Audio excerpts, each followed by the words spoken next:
Welcome back to tonight's Boise State Esports broadcast. I'm still your host, Jacob Gem Mountain Palmer, and now we move on to the Overwatch match tonight. We saw the second match in League of Legends Mountain West season, and now this is the first match for the Overwatch team tonight. Like I said before, the way that it's organized is that the top team from each division goes on to a final, no semis, so that makes every win even more important than it is. Basically, try to win every game so that you're guaranteed to go on to the finals. Joining me right now on desk, I've got Michael Fish Fisher and Colby D'Angelo Alloway, who's been an Overwatch player on the team.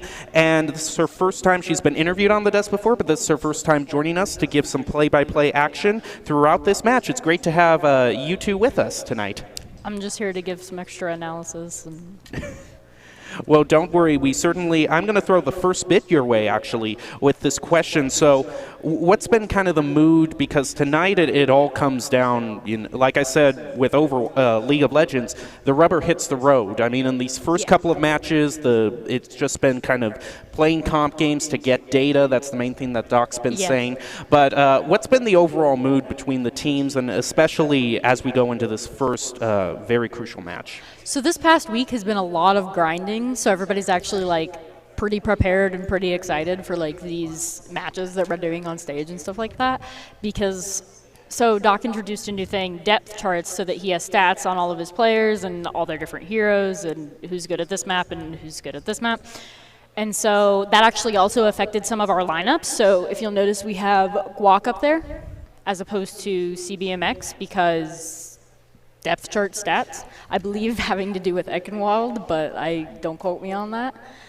Yeah, Eichenwald, one of the possible matches in hybrid as we get in the second match. The first match will be Control. Fish, you were here with me last week. We certainly saw some great plays, a lot of a lot of great mileage gotten out of a lot of different heroes, but tonight we are going in the Overwatch Esports Series, the Mountain West season. This is Boise State versus Colorado, the Broncos versus the Rams, the first match of the season, and we know the Broncos are going to want to get off to a strong start. And from what we saw last week, Fish, there could definitely be a strong start. I remember we got a lot of great May blizzards on the Kings Row, some very precise snipes from the Hanzo. What are you looking forward tonight? More of the same, or is there something a little bit spicy you're looking for? Well, while Blizzard did promise me some changes that are coming in March, thanks, Blizzard. That's so close. I know it's almost February, but I've got to wait a month. Your heroes. So we've still got to wait. So I'm expecting almost the entirely same thing. I'm expecting a Sigma. I'm expecting an Orisa. I'm expecting a May. Those were staples for Boise State. They did switch it a little bit, mainly because their opponents last week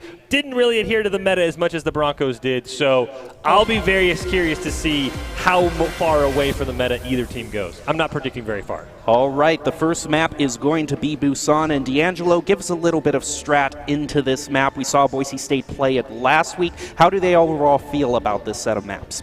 So for the most part, Busan is a very open set of maps with the exception of Mecha Base. So as I speak, it's going to be about the other two instead of Mecha Base.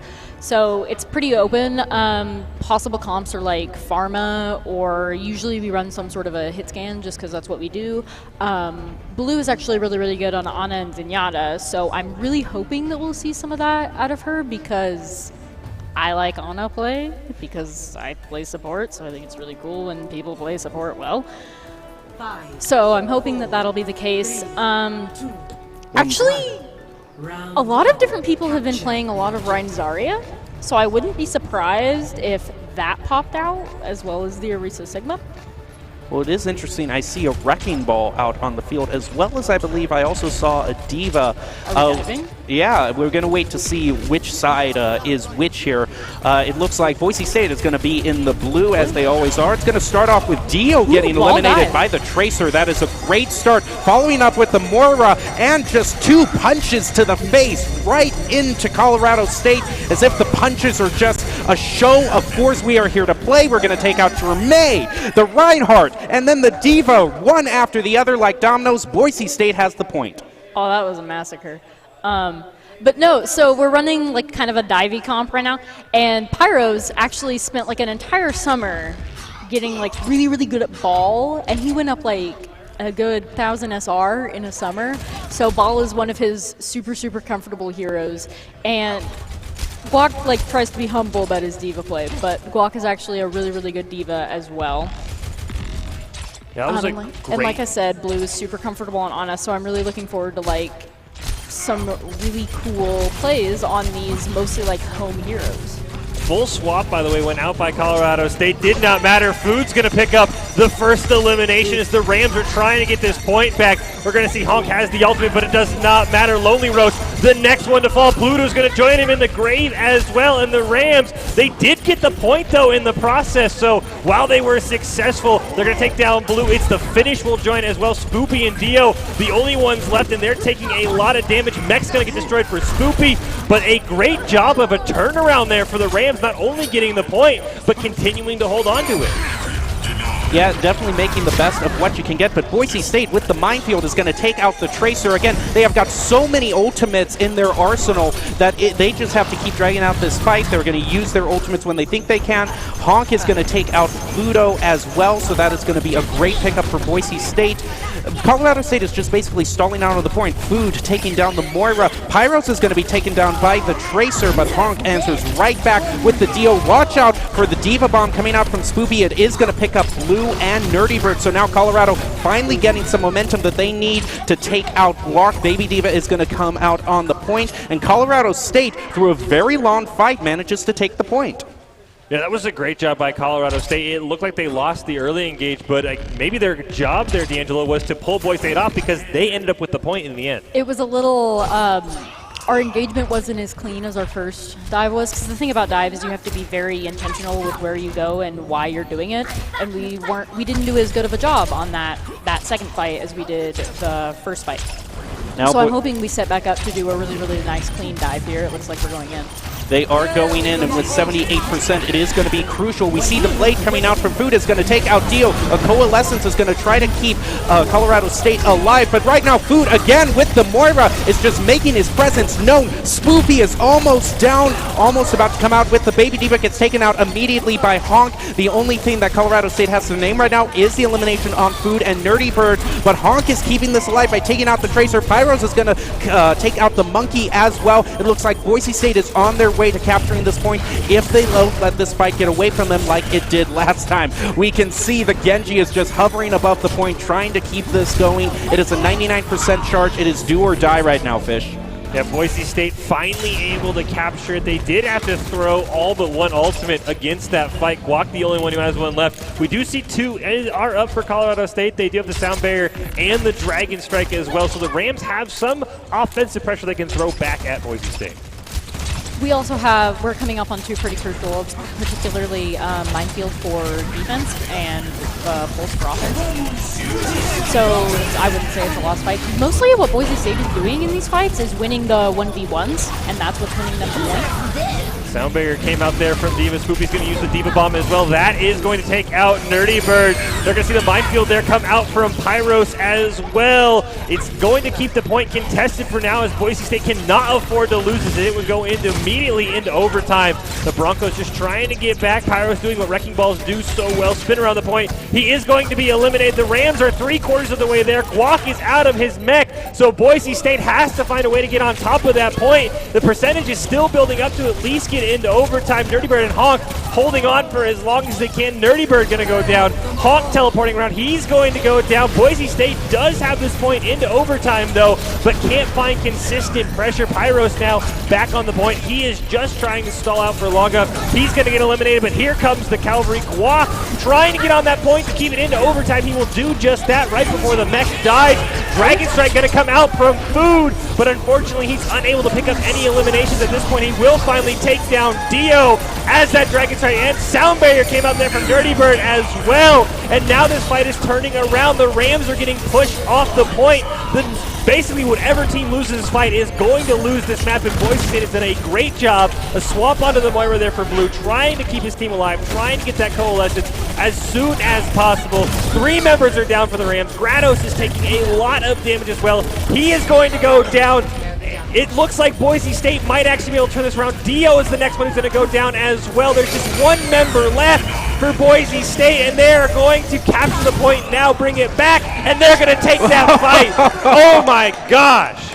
My goodness, what a clutch fight. They were installing tactics for so long here. Finally, the Genji was able to bring out the blade, taking out the Lucio, and that was the first domino that Boise State was able to knock over to allow them to take over the point. My goodness, D'Angelo, that was a nail biter. So the whole point of like overtime and like throwing your body onto the point like that, the whole point of that is to charge ults and hope that they get sloppy, which is exactly what we did. We came back with the blade, picked up some kills there. We came back with the beat, who allowed everybody else to get on point at the same time, which is ultimately what you're looking for because one isn't going to do much against 6. So yeah, that's what you do in overtime. Boise State is, again, winning a lot of the 1v1s, but they're not working as well of a group as we've seen in the past and as the other team is. I think the other team is working much better as a unit, whereas we're winning the individual 1v1s. Right now we see the first engagement coming out here. No one really going down that much.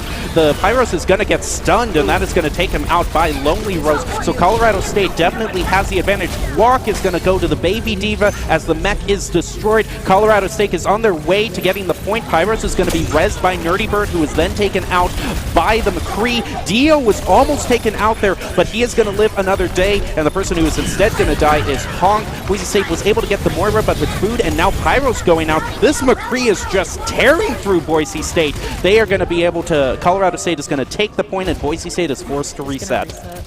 Yeah, I don't know. I understand the Widowmaker play. Last week we saw double snipers on this map. I don't know if that's what Boise State was expecting, but that Widowmaker in this comp just sort of feels like maybe it is a lost cause because you can't see the point. As we see from Honk right there, he can't see the point right now, which loses a lot of Widowmaker's power. Yeah. So that was a pretty nice swap coming from Colorado State, the McCree, because we're dive, and so McCree definitely shuts down Dive. As we saw, he killed like 4 of our 6 members just casually with Flashbang. And now, as you've seen, because of that 3, we're forced to switch our comp like entirely. Nobody's on the same hero.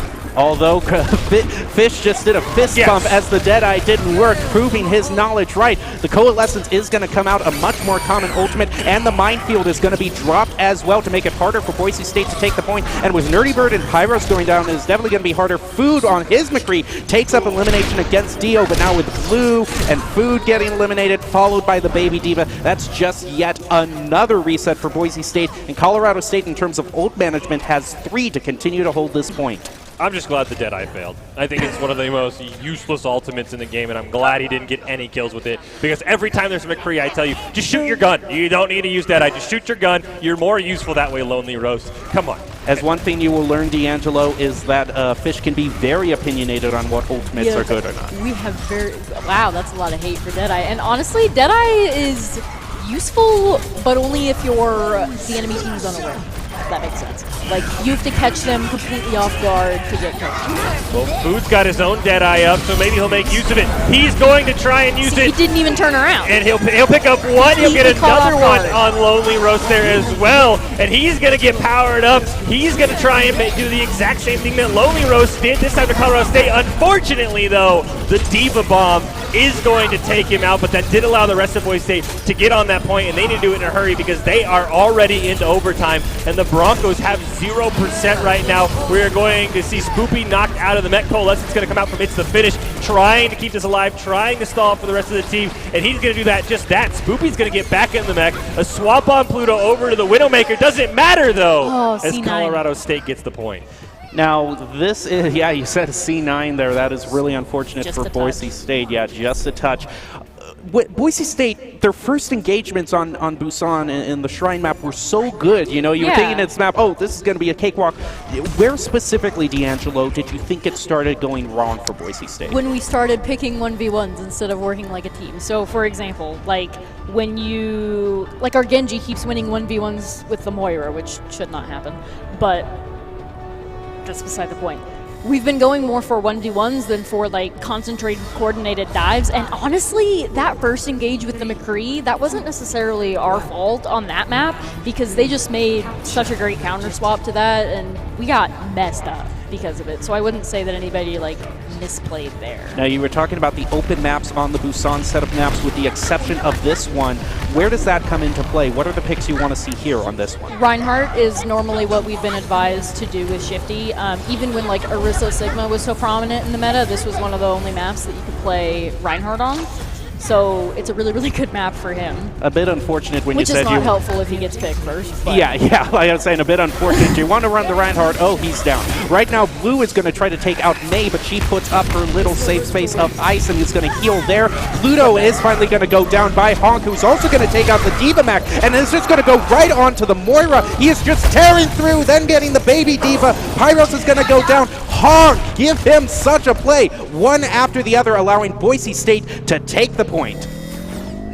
Yeah, so that was a really, really nice engage, and there weren't specific counter swaps to completely counter our comp, so that's pretty nice. That not only did Colorado adapt initially to counter our comp, but we also adapted back to that. Dio's gonna be the first one to go down, and Shatter's gonna come out from both sides.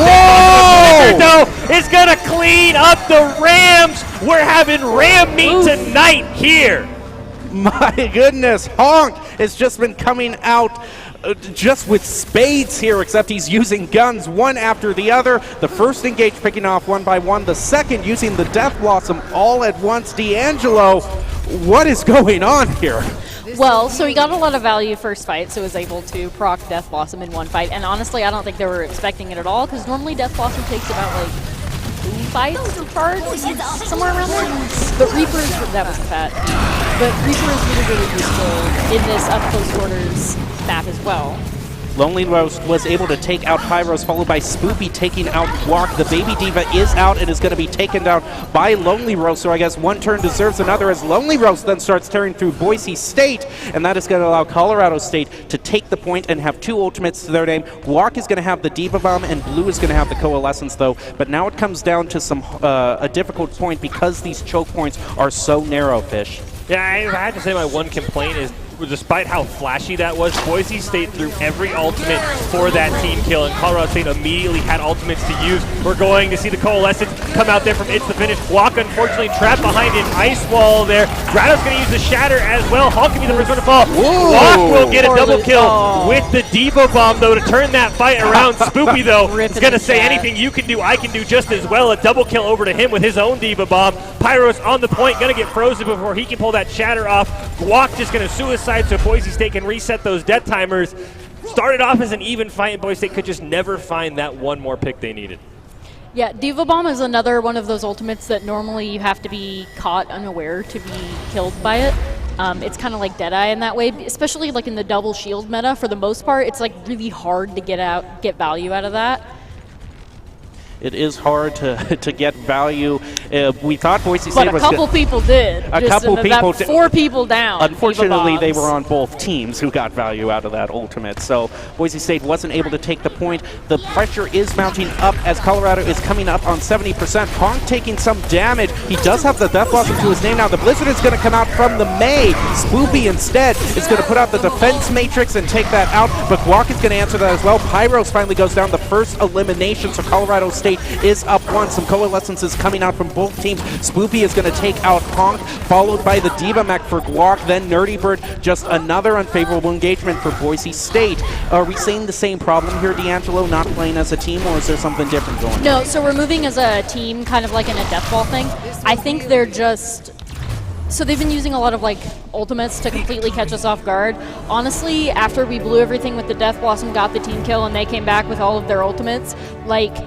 It's plays like that that's why it's really, really important not to use too many ultimates in one fight. Usually if you've used like 3, you've used too much, even if it is for a team kill, because then they all come back with theirs, and then you're behind in ult economy for like the rest of the game.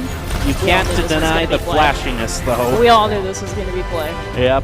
So now we are going into the second match, and we have this is going to be hybrid with a loser's choice. We could see Eichenwall, Numbani, Kings Row, which I know is a very well-played map. We could see that again. And this is a situation in this match that we're seeing right now, Boise State versus Colorado State in the Overwatch Mountain West Esports Series. A situation that we haven't seen a lot is Boise State is now back on their feet, forced to choose the map. And looking at the possible maps that we could see for hybrid, what do you think, D'Angelo, could be a possible pick for Boise State? Normally we try to steer away from Kings Row because Doc says that like we need to go for maps for which we have a distinct advantage, and we don't practice Kings Row as much as other teams do because it's like a fan favorite map, so everybody plays it. It's like how we played Numbani a lot last season and had a lot of success on Numbani because nobody practices Numbani, but we have Numbani specific strats. So I think the pick is not Kings Row. I think it's probably Eichenwald, just because according to the depth chart we have people who are really, really good on that map. Yeah, we could definitely have people who are good on that map, but sometimes Boise State has chosen Kings Row. Fun. Yeah, it is a fun map. One thing we wanted to go over is kind of the announcements. I know you've been saying you're very focused on the grind, but one thing Blizzard announced is that they're going to start having hero pools starting in March. Yeah. So, yeah, okay, yeah, so you did hear about that, I assume. Yeah, I think that's kind of interesting. I don't think that Blizzard claimed the idea was entirely theirs because I think it's been said by fans for like years, and I think sometimes they try to act like their ideas are original when in fact it's something that fans have been demanding, which it is really, really cool that they are listening to their fans. And now we have Doc's keys to the game, which we're getting a little bit late into the second match, but it's good to get them nonetheless. Versus Colorado State, have the right comp, prioritize targets, stabilize and continue, and track those ultimates. Doc's keys to the game brought to you by Boise State University, where you can choose from more than 200 areas of study and have the chance to combine minors, certificates, internships, hands-on research, work opportunities, and more to make your educational experience unique. Visit boisestate.edu for more info. And that is one of the things that I find most interesting is the right comp. Especially we have sometimes seen members of the team with an ultimate charge still switch off because I think Doc once said no ultimate is worth having the wrong comp. And I think that's a very interesting way of thinking about it. Yeah, It's interesting. So hero comps are interesting because like there's a reason that the meta is meta. It's because it's the most efficient, it's the most ideal in most situations if you play those heroes well. But like something you run into a lot, like not necessarily in an organized team, but on ladder, you like run into people that are like, yeah, I can play Lucia when they have like 2 hours on it. Like picking the hero is not the same as actually being competent. And so I think that that's also important to note when we're talking about like picking the right heroes, because comfort level does matter to an extent. The meta is meta for a reason, but just picking a hero just to pick them isn't going to help anybody. It's not going to help anybody, but Fish, we certainly have seen some interesting comps come out from other teams, sometimes to their advantage, sometimes to their detriment. Yeah, I mean, I think Colorado State did a fantastic job of playing what might be the future meta, but it's not right now. I think shields are still in as far as I'm aware, so they did a great job playing off of that, maybe forcing Boise State to play off that as well, or maybe that was the Broncos' goal. Didn't go their way, but it'll be interesting to see what Colorado State wants to bring out on this map. And it's going to be Kings Row. It's going to be Kings Row. Boise State picked Kings Row, which is usually something you don't see because Boise State not always dropping the first map, but I only have to assume if they're picking Kings Row, that's because the Statue of Liberty play is up their sleeve. It could be up their sleeve, one of my favorite plays to see. Yeah, D'Angelo is smiling right now. Eichenwald is the superior map. I said what I said. She is going to stand on her words. You know, I would say that I like Kings Row, but after casting it for like the 13th time, I would like to see something a little different. So That's fair. Eichenwald is a pretty cool map. It would be nice to see that. But we are going to go what is tried and true. Kings Row, the second match, Colorado State up 1-0 in this series so far.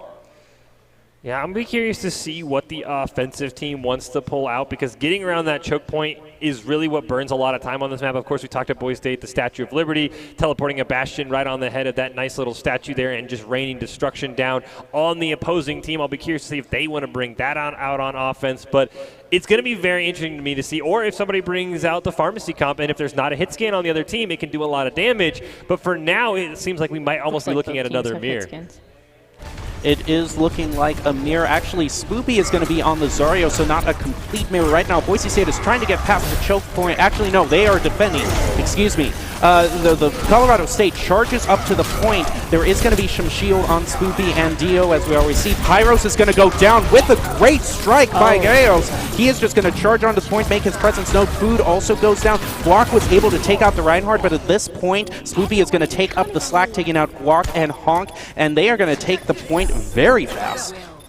Yeah, They got a lot more value out of that fire strike than they should have. But that yeah. was a fantastic fight by Colorado State. I mean, usually... Yeah, no, they just came in, target focused. It's kind of like their target focus seems to be much more solid than ours because the people are on an individual basis dying much faster. That is true, and it'll be curious to see how Boise State can slow this down, because there is a lot of time on the clock for the Rams. 5 minutes and 30 seconds. That payload slowly making its way down to that first checkpoint. Maywall going to come out and try and stop some damage. The members of Colorado State, though, are going to try and do what they can. Grado's going to be the first one to fall to Nerdy Bird. A pair of ultimates are up for Boise State if they want to use it, but Food just going to get in the back line. Pluto's going to go down. Dio's going to go down. It's the finish, can't even get back to his own spawn. And that was a great defensive push by Boise State. Yeah, so most people talk about like the first choke point being really hard to go through because, I mean, it is, obviously, as most of these maps are. But also, this little archway is another place where you can like hard contest. So it's actually really, really nice that they didn't get that we were wiped so quickly, so we were able to get there so we can hold the second choke if we can't hold the first one, because this is another one of the really good places to stop a team. We are going to see if Boise State can stop again. This was a key point where they were able to stop the team last week as well. Now we're going to see the Maywall is going to go up, block off the McCree a little bit. Here comes the Deadeye. Will he get any might out of it? He's waiting for the point. He is able to get Spoopy. The Blizzard comes down from the May as well as the Coalescence. That Coalescence is going to help take down Guac. The Diva Bomb was able to take out Pluto as well, so Boise State, this is still very much winnable for them. The Flame Strike is going to take down the Reinhardt, followed by Lonely Roast. Boise State looks like they're going to be able to hold them again. They are chasing after the remaining members. They are just going to have to go right back to there, and they're going to be able to stagger by taking out the Moira as well. Great defensive play once again from Boise State. Pyros is doing a really good job of like being aggressive as Reinhardt, because like, so there's this paradox with Reinhardt of like you try to be super aggressive but not like too aggressive, and I think Pyros is one of those people that does that really, really well. So like is aggressive but intelligently, and I think it's also helpful that Blue is a really good Moira and is able to keep him up. I mean, Moira by herself does a lot of healing, but Blue is also very obviously comfortable on the hero. Pair of ults coming out from the Rams, the Graviton Flux and the Tranquility, but it doesn't matter. Food is going to finally go down. Deadeye is going to come out from Honk and not pick up anything. So Boise State with a pair of ultimates thrown at them is probably going to have to disengage here, pick up what they can. Unfortunately, Honk can't do that. Hard so the reset. Broncos are going to have to reset, and Deadeye didn't pick up a kill. Not going to say I told you so, but I told you so. Well, even if Deadeye hasn't been picking up a kill, just the normal shots on McCrease have been very beneficial to both teams so far. I mean, watch Lonely Rose throw this next fight because he's going to cast his Deadeye. That's exactly what's going to happen. Don't use it, Lonely Rose. Just keep shooting people. You can reload instantly with it if you don't want to shoot anybody with it. It's It's a way to get 18 shots off in a couple seconds. We are going to see Pyro. if Fish's prediction He just comes got- true, but right now with the Coalescence, and Lonely Rose is able to get a double kill with the Deadeye. Fish throws his get arms out up of there. in frustration. Guac is also going to be taken out as well. no. Colorado State is going to take the second checkpoint and now has about 4 minutes to go to this final phase.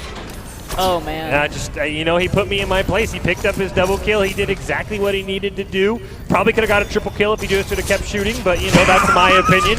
We'll have to see here. Pyros does have the shatter if he wants to use it. Thought he had a lineup there, but he's going to save it. Maywall is going to come out, but he's going to get pinned by the opposing Reinhardt. Just a giant hammer swing back and forth. Grados the first one to go down. Lonely Rose going to pick up a pair of kills on both of the supports for Boise State. So the Broncos lacking on healing right now. We'll see if that cost them. Honk going to be the next one to fall. He did pick up Lonely Rose in the process. Spoopy going to go down as well. So a very back and forth team fight that has to favor the Broncos because this does burn time off the clock. We see Food. He's sitting on that Blizzard. He's going to go into his ice block, try and heal as much as he can. He is going to go down. I will say the one advantage here is that Boise State does have the close spot as the Coalescence comes out from It's the Finish there. Honk's going to use his own Deadeye. It didn't get anything. It didn't get anything, so Fish can save his ego a little bit. Transcendence is going to come out from the Zenyatta right now. They are very close to the objective. Nerdy Bird is going to go down from a snipe from Pluto. Spoopy is going to take out Han, and the Deadeye is going to take out Blue, actually, so Am getting some mileage out of that. The Gravitic Flux is going to try to put the pin on this now. Guac, Food, and Pyros all at once due to the Flux is going to be taken out, and that might just be the very end. Boise State is just coming, trying to solve this out. It's not going to be enough. Colorado State taking the first round. 2 minutes and 24 seconds left on the clock. That's a lot of time. That's going to be very difficult for Boise State to beat that time. It's a lot of time, but it is not as much as we thought it was going to be after they immediately lost the first choke, first fight. We actually did a really, really nice job of holding them, particularly second point. So normally second point kind of goes like this. So if you lose the point by a landslide like you do that, you hold at the next choke. But then if you lose that choke, it's very rare that you actually get a second solid fight. And so we didn't get a second solid fight to stop them on this point there. Okay, hold up a little bit. I think a cowbell virus is starting to creep onto our team. We saw one hero picture on Busan be replaced with more cowbell. Now 2 is replaced on Kings Row. I can only imagine what might happen in the future maps. But on a more serious note, what matters right now is that Boise State really needs to push through here, get as much time as they can for overtime. And we have seen Boise State do that in the past, Fish. Yeah, we have seen them do that. I do think Boise State can be set up here, and I would love to see them play that first fight the same way Colorado State did. Just get in the Rams' face, try and get on that point as soon as possible here. I do see a wrecking ball, at least for now. We'll have to see if that actually comes out of the spawn point there, if they're just messing with us. But I think the key here is how quick can Boise State get that first payload and put those 5.5 minutes that we saw Colorado State put on the clock on their own side. is definitely going to be. The gauntlet is laid down. Boise State has their work cut out for them. We saw a Widowmaker shot coming out there, isn't going to pick up anyone. Now they try to push past the point. We can see Boise State's Reinhardt is just swinging. They're ready to push through, and now here they go toward the joint. Colorado State is trying to put so much damage on them. Boise State is almost. A Maywall is going to block off some members of Colorado State. No eliminations yet, and Honk is going to go down, but they answer that by taking out the Zara. Spoo taking out Spoopy as well. Right on to the point. Boise State now has to get past this. The Immortality Field did go up. Lou is going to take that down. Pyros is getting low and is going to be taken out by Lonely Rose, assisted by a bunch of others. But Boise State is keeping this fight going. Unfortunately, no longer going to make me eat my words with food. And the Diva Mac going down. Baby Diva is out. Lonk is going to take out Lonely Rose, followed by a punch to the Reinhardt. This match might not be over just yet. Honk is taken out. The Coalescence also comes out. Amplification Matrix over on the side of Colorado State. Boise State is keeping this fight alive by any means necessary. Diva is still on the point. Boise State is about a tick and a half, almost ready to capture the point. The Blizzard followed by the Nano Boost coming out from Colorado State. Pyros is able to take out Pluto, followed by Guac and the Baby Diva. Pyros is also taken out. Has Colorado State found their footing just yet? Pyros is now taken out. Boise State is just trying to keep this alive. They are so close to another tick, but it might not be enough. And this fight is finally starting to wind down. So we had respawn advantage, but they were able to charge their ults faster, so they came out with Blizzard, which is huge in this meta, and then they also came out with Nano and then like a full charge Zarya. They won that fight because they were able to charge their ults faster than we were.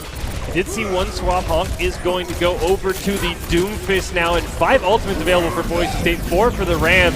We'll see how many check marks are expelled here. We're going to see immediately the Diva Bomb just gets the Immortality Field. The Shatter's going to get a couple. Deadeye picks up just one. Coalescence is going to take down Lonely Rose, and the Broncos have the Rams on their heels. Spoopy is going to go down. We're going to see a disengage attempted here by It's the Finish, just trying to stall for time. Boise State still can't get the point, though it is being contested. Now they'll finally get that tick slowly but surely. There they go.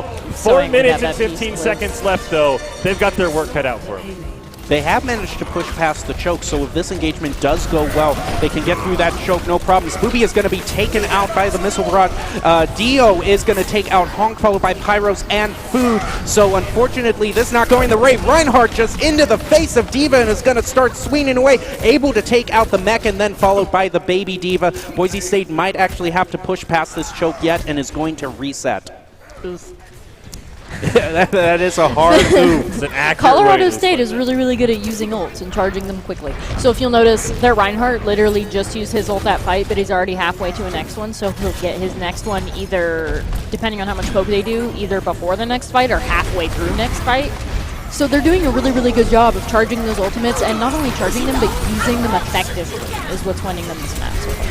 Well, Pyros and Food are going to go down. We see Blue sitting on that Transcendence, going to hold on to it for now. Guac taking a lot of damage. So is Honk. We are going to see Grados, though, is going to go down. So the Broncos will pick up at least 1 kill of their own. Lonely Rose going to pick down Nerdy Bird, though, unfortunately. Here's the Graviton Surge by Spoopy, though. Going to group up Boise State. The Transcendence, though, used perfectly in order to prevent that. Deadeye from Lonely Rose is going to come out, and I predict no kills. There we go. Well, you also predicted it when they were around the corner, to be fair. I predicted it since this game started that Deadeye will not get any kills. It is still my most hated ultimate in this game, and Lonely Rose is just proving it. Nerdy Bird is going to pick up Lonely Rose, serves him right for trying to Deadeye. Food's going to pick up It's the Finish. A Shatter, though, is going to come down, just like D'Angelo mentioned. He had it back in the middle of that fight and immediately pushes Boise State back.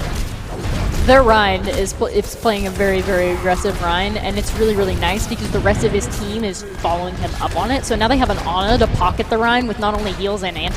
That Ana has gotten some fat antis. You don't always notice it, but that Ana is hard pocketing their Rhine, which is really, really paying off for them because their Rhine is allowed to play super, super aggressive, and he's getting a lot of value because he's able to charge that ultimate quickly because he's going to have another one for this fight too. Up to this next engagement, Boise State has to push around the corner. They have the Diva Bomb available to them.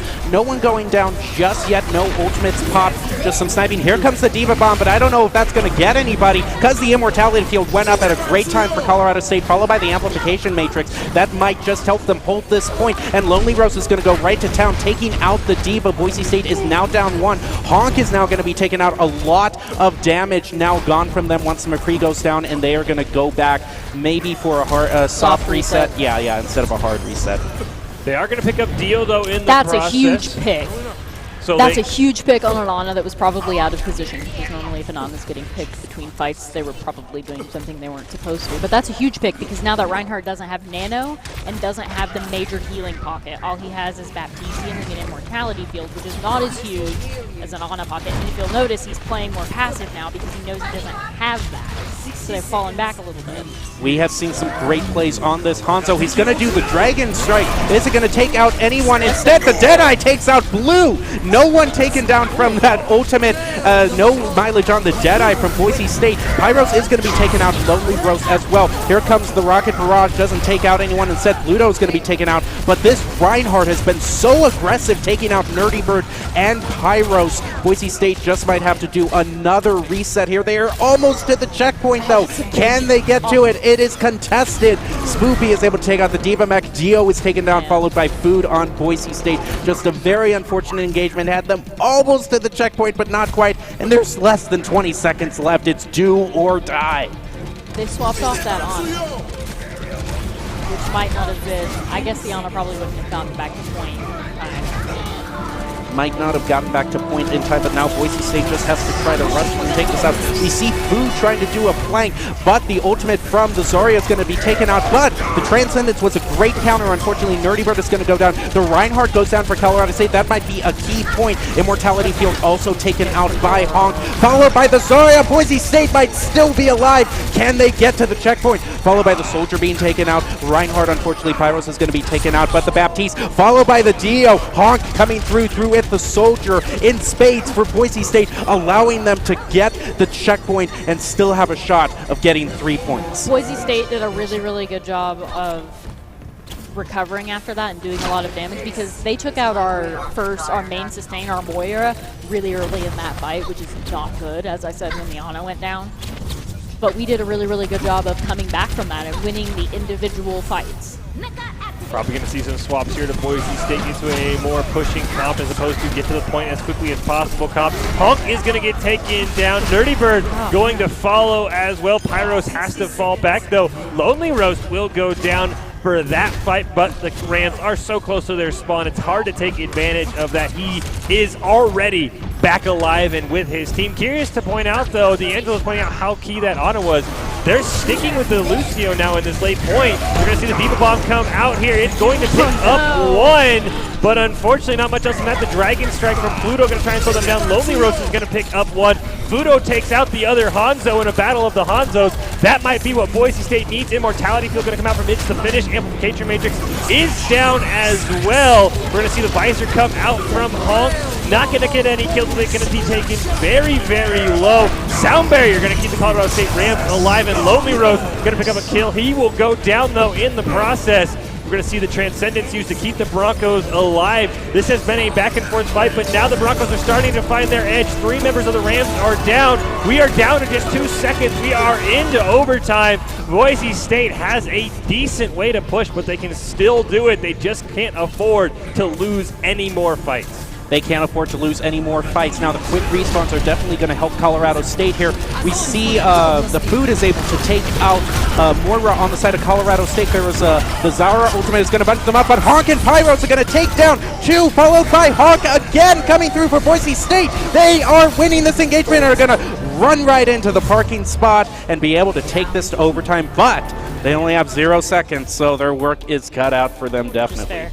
So our main problem on third point there was our sustain kept getting picked off either early in the fight or before the fight started. And like I said, how that was super important for their Ana to not die. Basically, if your sustain dies early in a fight and the other team still has theirs, that's really bad. So the Lucio was actually a pretty good pick on them, because the Lucio was part of what picked off our sustains.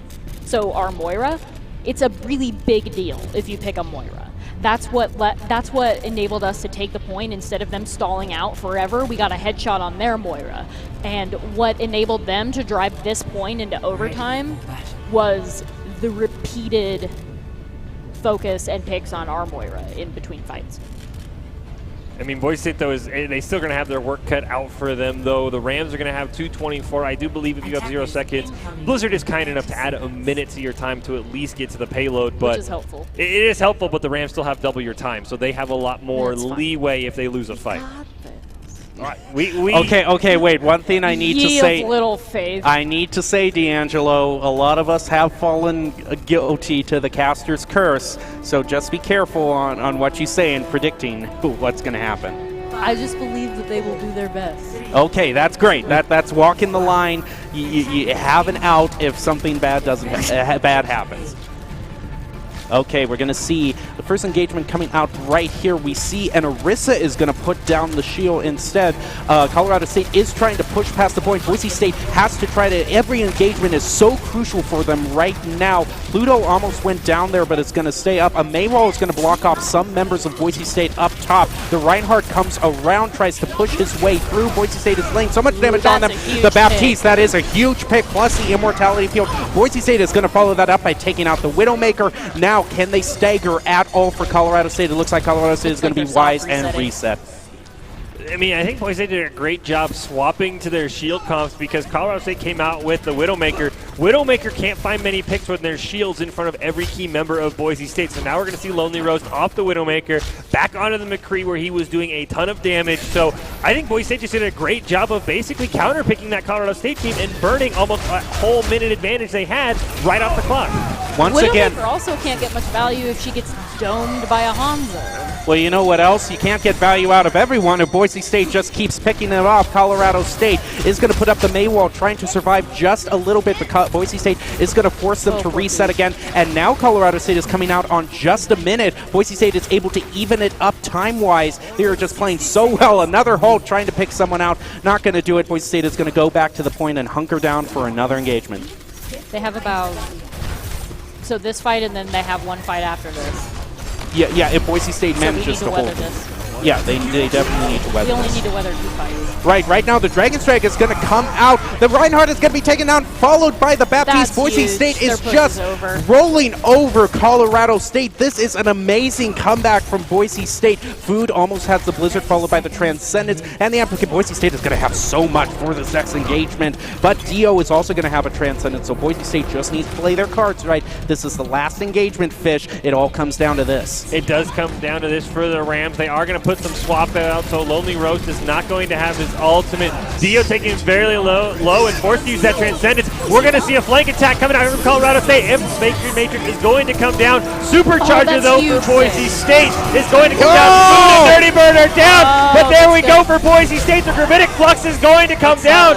That's a team kill, and the Rams will get 0% even with all their time. What? Oh, man. That is going to end in a draw, but what an amazing draw from Boise State.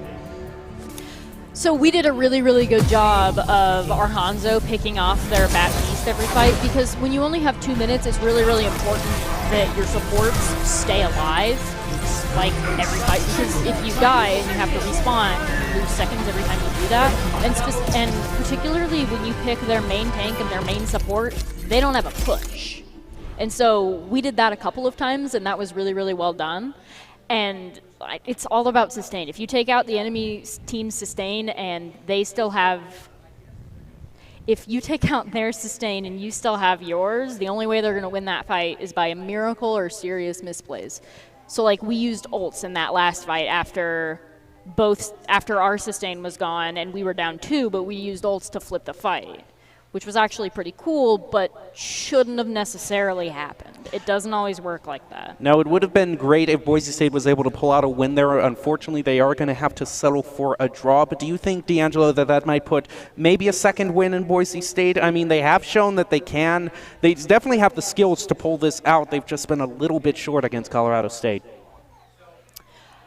We have fallen a little bit short against Colorado State. Our players aren't getting necessarily they're not... I don't want to say they're not at their top of their game, but Colorado State is doing a good job of knocking them off where they would like to be, if that makes sense. Like pushing them out of their comfort zone, making them play differently than they're used to, which is pretty huge.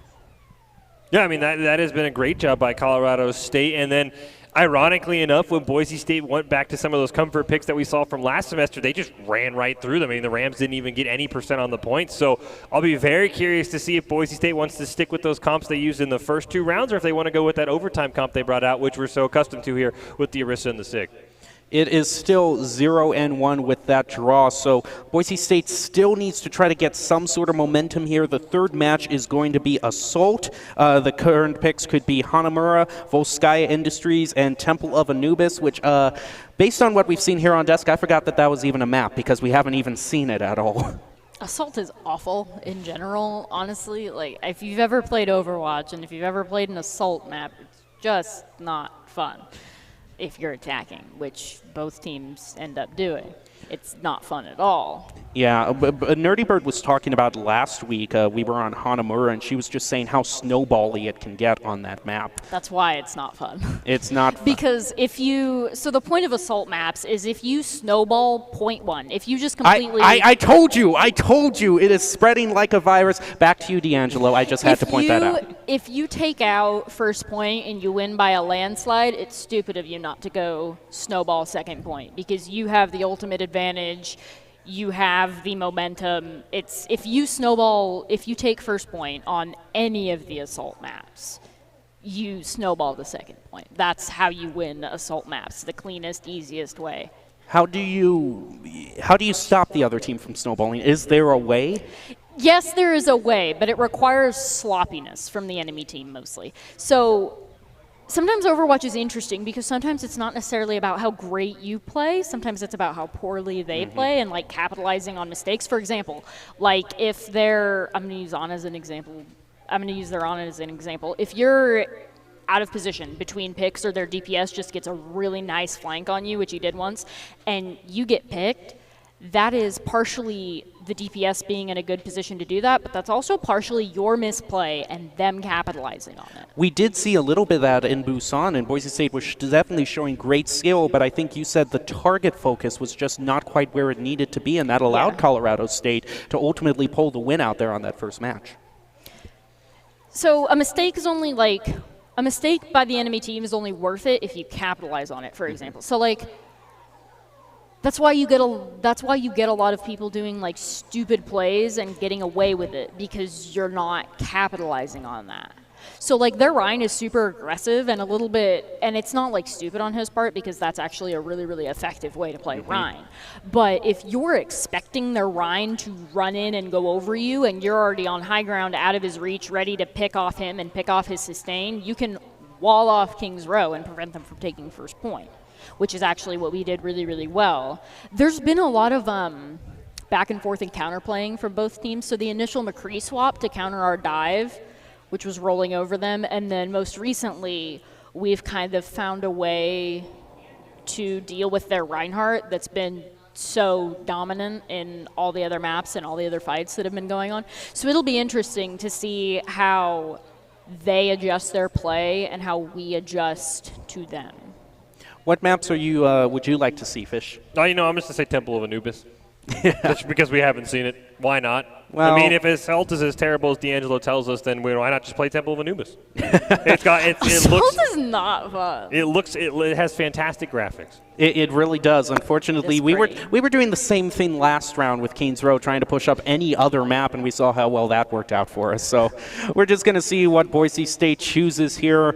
But last time we did see them on Hanamura, we did see their rivals try to pull off a cheeky play with the Symmetra teleport, which just backfired completely on them.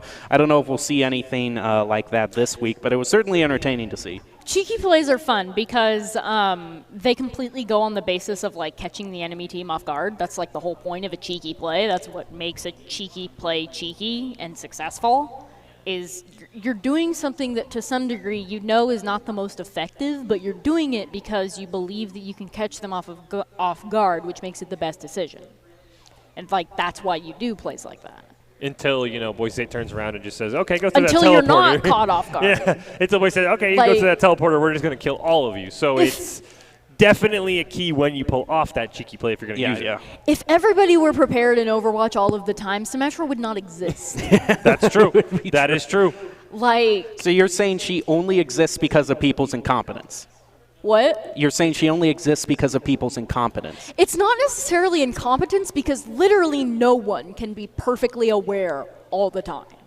Yeah, that is true. So, it's not incompetence, but, it does take a certain amount of, unawareness and disunity to pull off Symmetra plays because, so let's say your supports in the back are, aware of a teleporter because normally they're the closest to the teleporter because they're in the back. So just because they're aware of it doesn't mean that the tanks on the front line are aware of it. Now, I don't know if I heard from production backstage that we are going to a break. I was too busy in the conversation right here. If we're not going to a break, we're just going to stall out. But if I hear in my ear again that we are going to take a short break, we are going to go to that. But until then, Fish, how can Boise State turn this around? I mean, I really liked the comp they came out with there in overtime, the Orisa Sig. I thought it kind of caught Colorado State off guard. So doing those cheeky plays, not necessarily Symmetra teleporters, but pulling out a hero that nobody expects, pulling out a comp that Colorado State isn't expecting, that can be enough of a cheeky play to buy you some time. And in the end, time is what can matter on Assault because it's just who captures it faster. So I think Boise State can do something like that, catch the Colorado State off guard because the Rams have shown they have one comp and they're going to run it down your throat. All right, D'Angelo, what is the backstory for Boise State on Volskaya? The backstory, elaborate? I mean, just how have they been practicing it? Have they been focusing on it? Are there any strengths they have on this map, or are they unfamiliar? We haven't necessarily been focusing on Volskaya Industries, but Volskaya Industries could be a really, really nice counter to their Reinhardt because there's a lot of high ground near the point that you can take advantage of, so they can do that same Orisa Sigma thing.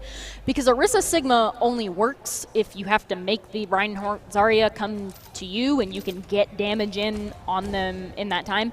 If Rein Zarya is on top of you and you're Orisa Sigma, you've lost. Unless somebody messes up on the enemy team, which I don't think their Reinhardt's going. Well, I do see an Orisa Sigma on the defending team. I would imagine that's Boise State because they've been blue all this time, but we are just going to see when the graphics finally come up. Yes, we are. Boise State still is blue. So now Colorado State is going to come and try to push through the point, and they are still on the Reinhardt. So we were talking a great Hulk there isn't actually going to go through. Not that great. But Honk is going to be able to pick up the McCree. A great start for Boise State. They are now pushing as much damage as they can. The Diva mech was frozen, and now the Reinhardt and the Diva are both going to go down. A great hold there for Boise State. So like you were saying, D'Angelo, Colorado State still sticking on the Zarya Rein, and the Diva Rein, but it didn't work out for them there. Oh yeah, because why wouldn't they? They've had a lot of success with it, and they can still have a lot of success with it if we don't get enough damage on them in the time it takes him to walk his shield hammer over it. So it's entirely dependent on pumping their team and getting picks like that, because if they don't have a full team, they can't push, and that's entirely what this comp relies on, is getting them the damage before they get to you. This is a great May wall here, able to peel off the Reinhardt. No eliminations coming through quite yet, though, Fish. No, nothing coming through there, but this is sort of one of those weaknesses that you see, as D'Angelo pointed out. They can't push as a team because they don't have the abundance of shields that the Orisa Sig can sometimes provide. They have to try and walk through that choke point, taking a ton of damage just like that. Once again, Lonely Rose going to be the first one taking down. Coalescence going to come out from the finish to try and sustain the members of his team. Modern Frost dropping very, very low. He is going to fall, but Grados will pay for that with his own life. So the Boise State team doing a great job. The mech going to go down there for Spoopy as well. Baby Diva is out and about. A perfect halt stops him from getting away. So the tanks are down, and once again, it's a soft reset for Colorado State. That is a great moment when they just play around with their food a little, trying to stagger out the respawns. That was one of my favorite moments in Overwatch about a few years ago. The other team did that and when Nerdy Bird was on the Diva, and about 5 members just crowded around her and slowly started to push her off the map. map. So it was fun to watch there, and great Boise State could get the stagger the respawns there. Now Colorado State is going to try to push through again. The Maywall is going to come up. The Dragon Strike doesn't necessarily pick anyone off, but Boise State has plenty of ultimates on their own. Get that Reinhardt. Yeah, no, not quite. Lonely Rose is going to go down with Dio, so not getting the Reinhardt, but getting Pluto, and now being up 3 certainly ain't bad either. The Blizzard and the Transcendence both come out. Reset. Spoopy and Grados, like you said, D'Angelo, is going to force a hard reset, a team kill for Boise State. Just a little bit over a minute left, and whatever snowball Colorado State is trying to start here with all the snow lying around on Volskaya, it just isn't forming. Well, if there's any, we've been talking about snowball. I guess we foreshadowed a little bit with Volskaya. It's just not happening because we're getting those picks and we're getting that damage in before the Ryan can walk over to us, which is, again, super key to countering that. And so the way for them to win this map would be trying to counter to this, to get off the Reinhardt. But honestly, at this point, they don't have enough time to do that, and they don't have the ults. So unless we're really sloppy. Matrix going to come down, Supercharger as well, so Boise State can build some of those ultimates right back up and try and get back on top of the Colorado State. The Rams taking the same map rotation they've taken every single time. Spoopy going to get caught out. Grados the first one to fall, but Pyros goes down as well. The Immortality Field is what keeps Spoopy alive long enough for the sound barrier to come out, and now all of a sudden the Rams have the Broncos on their heels. Honk is going to be the first one to go down there. Modern Frost and Nerdy Bird are going to join as well, and that Immortality Field might have just saved Colorado State. They are going to get a couple of checkpoints here at least. It looks like Boise State is just going to take the soft reset and give them the first point. The good news is they were able to stall out the entire time for Colorado State, so they are just going to have 3 minutes to get to this second point. Do you think that's doable for them, D'Angelo, to hold them? So basically anything is doable if you can get a fight in and if you play well and if the other team doesn't. So yes, I think it's doable for them. If we play how we played on first point, no, I don't think it is. They were just one engagement off from holding that, but Colorado State came through at the last moment. The Baptiste is going to go down, but Modern Cross is going to be taken out by the Sigma, followed by Honk, and Colorado State is just rolling over Nerdy Bird. All their supports except for Blue are down. He does have the Transcendence, so he can keep this alive if he wants to. Lonely Roast is going to be taken down, but Pyros is going to be answered right back. So it is back and forth, but Modern Frost coming through by taking out Spoopy and Grados at the same time. That is huge. Both tanks on Colorado State down. Boise State able to force a reset that was so clutch coming through for Modern Frost. Part of the reason that assault maps are so annoying to me personally is like, so the attacking team still gets punished for like positional mistakes that end up with, or just really good DPS that end up like getting picked before the fight. Offense doesn't have the advantage of those respawning either before the fight happens or in the middle of the fight, whereas the defense does. So like your positional mistakes aren't necessarily as big of a deal on an assault map if you're defending, because you can get back to the defense relatively quickly. Tranquility's going to come out from Blue to try and stop that Gravitic Flux. We are going to see the Riptire from Pluto is going to take out Modern Frost. Honk and Pyros are going to go down as well, so the Broncos find themselves back on their heels. Dirty Bird doing everything she can to keep the team alive. Not going to go out, going to get stunned. The Rams are going to get at least one tick onto this point, potentially a second one as Boise State comes here. They are going to get that second tick. Blue is immediately going to go down. Pyros and Modern Frost going to join as well. Honk might as well go in the grave as well, as the Rams have found their footing. CBMX, the next one to fall, and they're getting very close to this last tick. Nerdy Bird going to go down as well as the swaps are coming out from Boise State. Blue will go down. Amplification Matrix comes out from the finish, and that is going to be enough for the Rams to take the second point. Boise State now has to try to hope that they push this to overtime. The Rams have 42 seconds left on their clock. Can Boise State, do you think that their aggression can push them forward in a shorter amount of time, D'Angelo? I think that I think in general, anything that the other team can do, your team is completely capable of doing. And I think in terms of like individual skill and team skills, the teams are pretty evenly matched, which is why we have this back and forth. So yes, I totally think it's possible for them to do that. But it is going to be really, really hard to counter their Reinhardt with the Orisa Sigma, because the whole point of like Orisa Sigma is that you take damage, you give them damage and get picks before the Reinhardt gets to you, because you don't want the Reinhardt on top of you if you're in Orisa. And so, and that's really hard to do if you're attacking, because at the end of the day, you have to get to the point. That's a and big Reinhardt robot. can just stand there. Why don't we just use those robots? Why that would be a lot easier. Well, yeah. What do we need Orisa for? Why can't we just use one of those? What's against? Is that against the rules that I'm aware of? Listen, Blizzard already has balance issues. You're telling me a giant robot is not balanced? I mean, if both teams have the giant robot, then It's absolutely not balanced. I mean, It's not about like other teams both being balanced. It's also about the hero being balanced compared to other heroes. let me just say, Deadeye is the a same role. Deadeye is a no-go in Fish's mind, but giant robot, Yes. absolutely. Yeah, I think Deadeye should summon a giant robot. I would Giant be more robots okay are kind with of that. bomb. Ooh, wait a second. Hold on. This might be the move. We do have a Wrecking Ball on the side of Boise State, followed by a win. Oh, that's a big pick.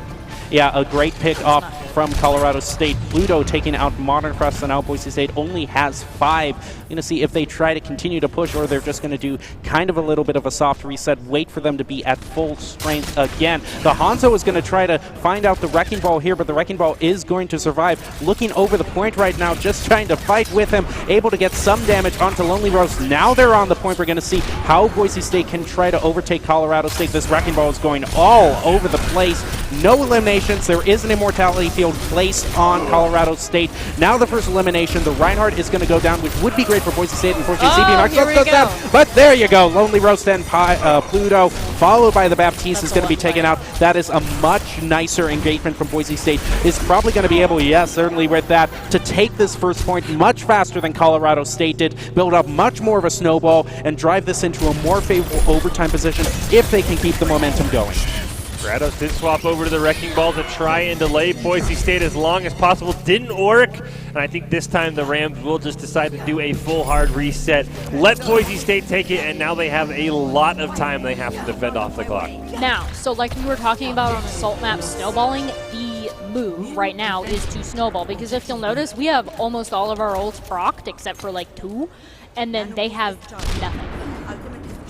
That is they have true. nothing. So that's like the entire point of assault maps is you want to take that first point, you want to take that first point fast so that you can completely roll over them second point, because the longer the engagement on second point, the more of an advantage the other team has. We're going to see Pyros is going to start that fight. He's going to take down Pluto with some help from Honk. We're going to see a 4-man Tracer Bomb from Modern Frost. And just like that, Boise State is going to get the team kill. And they're immediately going to get the point with 4 minutes left. Absolutely amazing. It is over 5 minutes to 1 minute. It's going into overtime. Boise State with a great advantage. Such an amazing play. I think we know who's getting play of the game. I mean, I'm not a betting person, but I'd be confident in placing a little wager on that. That's fair. Honestly, the amazing play wasn't the take of second point, because we already had every advantage there. The amazing play was taking first point so cleanly, even at a disadvantage, because they picked our Hanzo off early, but we came back from that because no one else died, and then we were able to go in as a unit and do things together. So honestly, the more impressive plays were on first point than second point, because second point we were just rolling off of what we did on first point, the good plays that we made there. Well, I gotta say, when you said they had nothing, my eyes scrolled across. I was like, okay, single digit. Oh my goodness, they really don't have any. Yeah, they're not even close on anything. That's why assault maps are like not fun. Because if you lose first point in like a massacre like that, it's really the other team. It's not up to you to save that. It's up to the other team to be stupid for you to save that. And I don't like that, and a lot of other players don't like that. Well, like it or not, Boise State is going to have to buckle down here and try. And we are going to have to go to this next point. Colorado State has been certainly showing a lot of skill and matching Boise State kill for kill. And Boise State come out on top right now. Colorado State is going to go around the side. Boise State is going to push as much damage as they can. CBMX at half health. That's a little bit scary, but he is going to fight another day. The Maywo is great in trying to peel off some members of Colorado State, but a key immortality field is going to keep them alive. CBMX very low on health, still staying alive. No eliminations yet. They are on the point, trying to contest at all. Finally, the Reinhardt's going to go down for Colorado State, and that's going to be followed by their other tank. This is huge for Boise State. If they can prevent Colorado State from getting a single tick, then they have 5 minutes, 10 seconds to just get anyone. And with the Baptiste, the Hanzo, and the followed by the Zenyatta and the Junkrat, that is going to be a great play for Boise State, holding them to getting nothing. And now Boise State has 5 minutes, 10 seconds to just get one tick.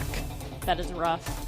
I would like to see some more variety from Colorado State. Every single time they attacked that first point, they took the exact same route. Yes. They went around the building. That time they got choked off by the May wall, and it burned 30 to 40 seconds to the point where they didn't have a chance to set up a second fight. So I would have loved to seen some more variety from the Rams on that point. Take a different angle. Maybe just run right at Boise State, because clearly you were not getting it done doing the exact same MO. You had to go into overtime the first time, and that time you didn't have the extra 2 minutes that you needed the first game. Yeah, what other route might there be available, D'Angelo, that might have worked out better for them? So honestly, counterplaying would have worked out better for them, because our entire comp and the entire point of the way we've been playing this map was to counter that brawl that we were not winning in previous maps. So the solution for them would be to swap off of the brawl and try to counter what we're doing. Boise State certainly does have an advantage, but if we've seen anything from tonight, there are some amazing plays that can come out, and Colorado State, in terms of skill, has matched Boise State so often that even though I'm cautiously optimistic, you can't guarantee anything. 5 minutes is a lot of time, though. Yeah, that is a lot of time. I'm not going to say that they don't have an advantage, but Boise State definitely has the advantage with 5 times the time. I'll be curious to see. We saw Colorado State do the same thing. I'll be curious to see if we see Boise State do the same thing. Send the wrecking ball in the back, try and pick off the Soldier, try and pick off the Hanzo, do the exact same thing they did last time. I'll see if the Rams are ready for it. CBMX this time, he's the one who's going to try and sneak around. He's followed by the rest of his team there as Colorado State was distracted. Honk going to be the first one that goes down, but just like last time, Pyros immediately on the point. Got a little bit of a tick there. Maybe tried to sneak something in, but it looks like with another eliminate, Boise State is going to just try and soft reset as another 2 members of the Broncos fall. So this could even turn into a hard reset for Boise State. Yeah, now it's a hard reset. Usually if you're down 2 or more, it's a hard reset. Definitely unfortunate for Boise State. They're going to have a lot more engagements for them, so it is not over. Unfortunately, Boise State does have to wait for CBMX and that staggered respawn, so that is going to be more precious seconds taken off the clock. Now Boise State has the manpower that they need to maybe push through this point. The Widowmaker trying to get a little bit of a pick off there, not successful so far. Now they're going to try to push through the point. They are just waiting for just the right moment, and now here comes Pyros on the wrecking ball, trying to get some sort of a sneaky angle on Colorado State. The rest of Boise State is still pushing through the choke. Right on top of Colorado State. Are they able to get any sort of elimination off of that? Fudo is down for a little bit, but they are going to heal back up. But Boise State is still alive. He's pushing through Colorado State. Modern Frost taking out the Monkey, but it is back and forth with Pyros and Nerdy Bird going down on Boise State. Lonely Roast going down for Colorado State, so 2 eliminations for each of them. Winnable for both teams right now. Boise State, this Winston is going just onto the point, trying to get all sorts of damage onto Colorado State. Modern Frost coming through again in both eliminations. He was able to get the ultimate, allowing Boise State to secure victory in both matches. Yeah, a little bit of a clutch. MVP for that round, Modern Frost coming through. And like I said, I would be willing to bet some money that it is going to be indeed Modern Frost on the Tracer getting play of the game. This was such a key moment for Boise State. Well, not necessarily a key moment. This was just a demonstration of, like you said, D'Angelo, how snowbally these maps can be. That was also really good pulse combo. It was. Like, they were all grouped up, and he's like, oops. Ooh. That's definitely a quote there. Get them all grouped up so that you can say, ooh. Yeah, now we go, Boise State versus Colorado State in what is turning out to be a nail-biter of a match. It's the Broncos versus the Rams in the first match of the Overwatch Esports Series for the Mountain West Division. So crucial that Boise State needs to get as many wins as they can here. And so many of the matches that we have been seeing have been 3-0s, but now with it 1-1 in the third game, This is going to be a long night, and we are going into round 4, which is going to be Escort. Colorado State gets the choice. Either we could have Dorado or Havana. What are your thoughts on those options? I don't think Havana is a very well-designed map. I think Dorado is very pretty. I don't think it's okay. Let me elaborate. Third point Havana is awful if you're attacking, like completely awful. There's a reason when Havana first came out, none of the pros capped third point Havana. Like, there's a reason that like no one is able to do that, and it's not because all of these pro teams are garbage. It's because the map doesn't really like lend advantages to the attacker, if that makes sense. Yeah. That really does say something. If no one has been able to capture the third point, that definitely shows that it might not be the map that Boise State wants to pick when they want to get some sort of win on the field. Let's take a look at some replays that have gotten us to this point. 1 versus 1 in the series so far. This was Boise State right at the start, starting with their dive comp and really just jumping all over Colorado State. The Rams, they really didn't even know what hit them in the mouth. That was a great job by Boise State, diving right on top of them and really punishing the Rams for maybe being a little bit too cheeky. Second one here. This was another one here where Boise State did a great job here. And I think if there is a complaint, it's that they committed way too many ultimates. It's flashy. It gets you the replay. But in the end, this cost Boise State because they used both the Death Blossom and the Blizzard. They probably could have saved the Blizzard there. Yeah, it was great as a play of the game, but unfortunately that old management comes in such a key moment. Here we see another moment. This was just kind of a domino effect for Boise State, able to hold them at the point. Honk was able to just come through with flying colors, taking on one after the other for Colorado State, and just goes to show how impactful the McCree has been for both teams tonight. No, the McCree has been huge when he isn't trying to use Deadeye. I mean, then all of it goes out the window. Salty. This is the hill you're going to die on till you're great. I'm willing to die on it since we've seen 1 double kill, a bunch of no kills, and a bunch of single kills from an ultimate. 2 double kills. I think we've seen probably 5 Deadeyes tonight, if not more. We've seen 2 double kills. That is the most disappointing blue check mark I've ever seen in my life. Oh my goodness, this is what we've been talking about. So, do you think either team might be able to take on this third point that has caused so many people so much trouble? I think it would be fun if they did. When the map first came out, nobody knew how to deal with it, and nobody knew how to cap third point. So maybe we have a 6 strat for that. I certainly hope so, and I think that we're definitely capable of executing it. I'm actually really excited to see what's going to happen this map because we have 2 similarly skilled teams. Like, there's not, like, really any difference in ability. So there's been a lot of counterplay and a lot of, like, really good, really, like, comfortable counterplay. And I think that's been really, really cool. And, like, right now, Boise State has put Colorado in the position to where they have to counterplay, so it'll be interesting to see what they'll come out with, which looks like a Bastion, which is pretty common on this map. Yeah, it does look like the infamous pirate ship that we sometimes talked about came out for Colorado State. Doesn't matter, Grados and Pluto can't even get aboard the ship. Boise State is immediately sieging Colorado State, jumping in on that backline. The Hulk's going to pull a couple members out of the spawn, but Boise State says, we see your escort and we're not even going to let you look at it. So does Colorado State stay on this comp? Because the general was the pirate ship. Is he try to ride until you can't anymore? Well, so they haven't gotten out of spawn yet, so that rule doesn't necessarily apply. Honk is going to be able to just lay so much damage onto Colorado State, but an Immortality Field is going to keep them alive. It's the Battle of the Bastions, and Colorado State is going to come out on top. Blue is able to take out Lonely Rose, but now with Pyros and Nerdy Bird going to be taken out, and Lonely Rose being revived on the side of Colorado State, it looks like they very well might be able to finally set up that pirate Their ship. Baptiste single-handedly won them that fight with really good Immortality Field placement. Yeah, I mean, you just saw 2. So it was behind the corner where it couldn't get destroyed, which is huge for Baptiste because if your Immortality Field, if you put it in front of a Bastion, it gets melted immediately, and both teams had, like, Bastions looking at each other. So it was a really good play for him to put it behind the corner because then the Bastion is unkillable and can just sit there and come damage into the enemy team, which he did with great effect. We're going to see the pirate ship there. They tried to use the May wall to put Pluto above, but it didn't work. The double amplification matrix is going to come out. Unfortunately for Boise State, theirs is at a very awkward angle. While the pirate ship just continues to plow forward. Blue's going to go down. Modern Frost, the next one, is who's going to go down. Honk is trying to get a pick and unable to do it on Spoopy as well. So Boise State is going to have to concede that first point as Pluto right now is taming the Wild Seas. Yeah.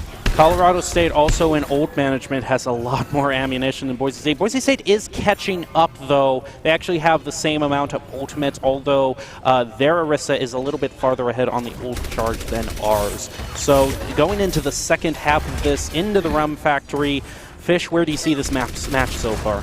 I mean, this right now is, as we talked about, once Colorado State got on top of their ship, they have just been riding into victory. We see right now Dio is just powering up Pluto. Immortality fields are coming down whenever he's taking damage. So Honk is going to be the first one to go down. Nerdy Bird goes down as well. Boise State has to use Modern Frost Wall to try and get Pluto up. Doesn't quite land. The Immortality Field is going to keep Pluto alive. Blue is going to use the Transcendence. Finally, they get down to Pluto. Rabbinic Flux is going to come down as well, and that might be what Boise State needed to finally stop Colorado State's push. Unfortunately, it just took every single ultimate to get it done. That was good. They got him off the point, though. They used they're not in a good spot in terms of ult economy, but that's to be expected after they won the first point. Pluto It's really, really cool because they completely swapped their comps and they counterplayed to great success against Boise State. Well, now the Bongo's going to go down. That allows Pyros to take out the Orisa right away. That is going to make it very hard, almost impossible for them to push past that choke. They are going to find out Lonely Rose try to get him down. He tries to stun, but it's not going to be enough. Boise State now has 2 eliminations and is able to stagger them, so this is probably going to be a soft reset for Colorado State, and they have just hit a wall here. The good news for them is they've got so many ultimates in their arsenal.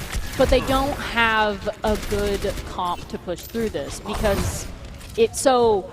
Yes, you can put Bastion in the doorway, and yes, you can Immortality Field them so they can't die, but there's such like a narrow range of sight. Boise State can easily get out of the way of that. So as we did see there, we saw an attempted sneak around there by Honk. He's getting a little bit of damage. There's the Amplification Matrix and the Supercharger outside of Colorado State. Immortality Field going to come down from Nerdy Bird and her own Amplification Matrix. We're going to see Pluto go down, then immediately get res. Grados going to fall. Pluto once again dies the second time this fight. Lonely Rose going to go down as well, and the Rams have found themselves just stuck as Dio goes down. That's going to be a hard reset. It's the Finish trying to do whatever he can to get a kill. It's not going to work as CBMX barely survives. And now the Rams, they have a lot of time, but they can't find a way to get back into the Rum Factory. Their Baptiste his immortality placement is really, really effective because not only was he able to keep not only was he able to get the res off of the Bastion, but he was able to keep everybody else alive at the same time too as they were doing that push. So I think he's getting a lot of value out of that hero, and you can tell he's pretty comfortable on him. And Boise State, you did see the swap. We now have a Junkrat and a Hanzo on Colorado State, but Hanzo was picked off a little earlier, and now the Dragon Strike is going to come through. Is that going to get anyone? A great Immortality Field is able to keep everyone except Junkrat alive, but still, it's an elimination for Boise State. Can they parry that into some sort of greater hold here? Right now, it is just trading back and forth. Pluto is taken out by Honk. Him on the Hanzo has just been insane this match so far, getting picks where he needs them. There goes the Mercy and the Baptiste, all healing gone for Colorado State, and that is another reset. Boise State has held Colorado State so impressively in this second part of Havana. Did you see the little Orisa duel happening in the corner as the main fight was happening? It was kind of so their Orisa was on our side. I mean, yeah, it just left the healers very, very open, and it was kind of fun.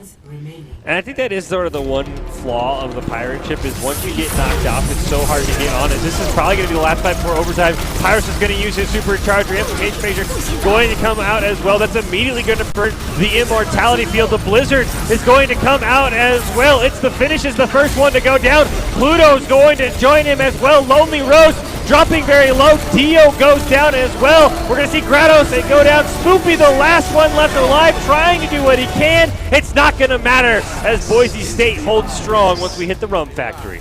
Pyros on fire, and well deservedly so. Boise State is able to hold Colorado State to just 1 point, and they weren't even able to get to the second point, so that means that this third point that we've been talking about so much, that's not necessarily even going to come into play here. Yeah.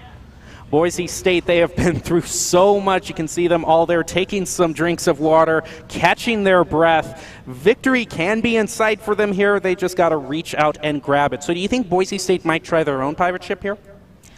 Possibly. Probably, because I would venture to assume that Colorado State is going to be running their own Bastion, and they definitely have the skills and the capability to full hold. They've shown that they can run Bastion Baptiste really, really well. So it definitely is possible for them to hold Boise State. So, and normally the way you counter a Bastion is you either get on top of him and kill him, or you run your own Bastion, and it's kind of hard to get on top of him and kill him if he's all the way across the long sight lines in Havana. Well, I got to say, with that replay that we just saw, it wasn't just great that Pyros was able to get so many eliminations, but Nerdy Bird really came through there, getting so many amplification matrices up for Boise State so that they could just peer through those choke points and annihilate Colorado State. Now victory is very much in their grasp if they choose to get it. We do see a Reinhardt and a Diva on the side of Boise State. I don't necessarily see a Bastion. I do see an Ana and a Lucio, so not quite going with the pirate ship, but Colorado State is going to set up their own Bastion. I see a Junkrat on Boise State. It's going to be interesting to see how this turns out. Right now they are dancing around the payload, trying to get any sort of poke, any sort of pick off there. An Immortality field is going to be great for Colorado State, keeping them alive. It is still up. Finally it goes down. Boise State moves in. Two May rolls go up. CBMX is taken out, but the Bastion is also taken out, so it is even 5v5 on both teams. Modern Frost does get taken out, but Dio is also taken out. Back and forth, they are whittling each other down to the bone. Boise State has a baby Diva left. Spooky is taken out, followed by Pluto. Junkrat finally coming through for Boise State, able to allow them to take the payload and move on. Yep. Bastion is only hard to get to if you're far away, and we actually played that really, really well, because a lot of people don't think about the payload as cover normally, but we use the payload as cover to get exactly on top of the Bastion with a Reinhardt and a May, which is a sad day for that Bastion. Yeah, that was a perfect use of the sight line and using that payload as the extra line of sight. It's the finish is going to use the implication matrix, and it looks like Boise State is content with just stalling that one out. They'll do that and get back on the point. Honk does have his Riptire if he wants to use it, and Pluto does have the Blizzard if Colorado State is able to catch Boise State grouped up. Here comes the Riptire right into a Maywall, but that's not going to slow him down. Trying to find a pick. Not going to get to it. I do believe the Immortality field kept everyone alive there, but Pluto is going to go down and did use the Blizzard at the same time, so not good alt use there for Colorado State. Grados has to fall very far back as well, and Boise State, just a battle of attrition, slowly pushing the Rams further and further away from their point without really any true fight breaking out. Dio did go down, but Boise State is making an excellent use. The Nano Boost is going to come out there from blue, and now Colorado State perhaps didn't fall back far enough. It's the finish is going to go down, and Boise State with 4 minutes on the clock has already got to the first point. Reinhardt making Grandma proud with that Nano Boost, able to just go right in the face of Colorado State. Now they do not have to get to the second point. They just need to make it a little bit farther to claim the victory here. And like Fish said, they have over 4 minutes. And look at the ultimates they have available to them. They are going to have 4 ultimates compared to Colorado State's 5. It all depends on how they use them, if they use them at the right time. Coming around the corner, here comes the engagement. The Rissa is going to set up the shield, but the Gravitic Flux is going to take heat to get some members of Boise State, followed by the Bongo, but no one's going down. Instead, Pyros is going to take out the Orisa on the side of Colorado State. They are just barreling through right now. The Blizzard is also going to help them take out the McCree, the Anna, the Baptiste, the Sigma, and the May, one after the other. That's how you do it. That was some effective ult usage on their part, because we had a beat come out that saved 3 members of the team, and then it was just really, really well executed from there. It just kind of play of the game. I wonder what this is. Play of the game CBMX as Sigma right here. And instead, we are just going to go back to the lobby. No one wanted to know what it was. And No, apparently it doesn't really. CBMX is shy today. CBMX is shy. So now this goes to a 5th game, if I am not mistaken. Should, yeah. Yeah, it should. Okay. We got Ilios and Oasis on the field. Boise State has so much momentum behind them, but Colorado State has to win this if they want to bring the overall match to a draw. Yeah, I mean, I'll be very curious to see, since this is league play, if we do have any tiebreakers after Game 5, or if it's just going to go down as a tie for both teams, which, as we talked about, is still very detrimental because a tie is basically a loss if there is only going to be one team picked out from both divisions. So Boise State definitely has to make sure they try and capture this. So I think there's still a lot of pressure on Boise State because a draw can be just as detrimental in the long term for the team. Well, there's definitely a lot of pressure on both teams because neither one of them is facing somebody that they can walk over. So they actually have to focus on counterplaying and playing to the best of their ability, which is actually what we're seeing a lot of and I think it's really, really cool. And I'm really, really excited that these two teams going against each other is able to, in a lot of ways, bring out the best in both teams, because we've seen some fantastic play from them. Their Reinhardt is a very dominant force, and their Baptiste single-handedly won them a good handful of fights with a really well-placed immortality field. With all the pressure, let's take a short Galaga break here and see who has gotten the high score. Doc started out the night with the high score of 44,100. Can't see the high score, but I do see a 45 there, so someone has taken the high score from him and is going to get a prize. But I think that is a testament to what a good score Doc put up, because they've only been able to beat him by about 1,000. I mean, I said it earlier. I mean, Doc's just lucky I'm up here. I feel like this is discriminatory against me because I have not been able to play. We only had a 10-minute break. I can't beat Doc's score in 10 minutes, so you could stay late. I'm going to have to stay late. Doc's going to make me stay here and beat his score because how bad do you want it? I mean, I didn't need to know what that prize is. I mean, if that prize is, something fair. out of Doc's, prize bucket, I'm definitely going to stay and try and beat his score. Definitely. It is interesting because tomorrow, I believe, if I'm not mistaken, Tetris is going to be the game, and I can play a mean round of Tetris. I'll tell you that. I remember I once brought my Switch here to the arena, and I just played a solo game of Tetris on there, and I burned myself out. I went 45 minutes, and it got to max speed, and I was still keeping up.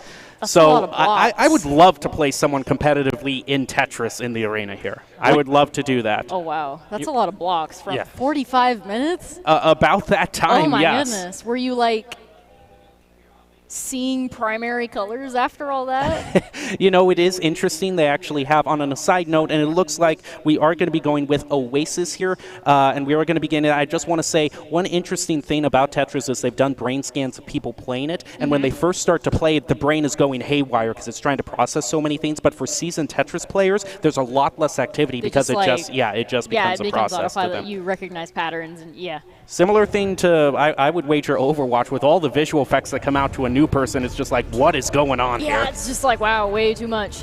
But there's never really a point in Overwatch where you can go on autopilot. That is true.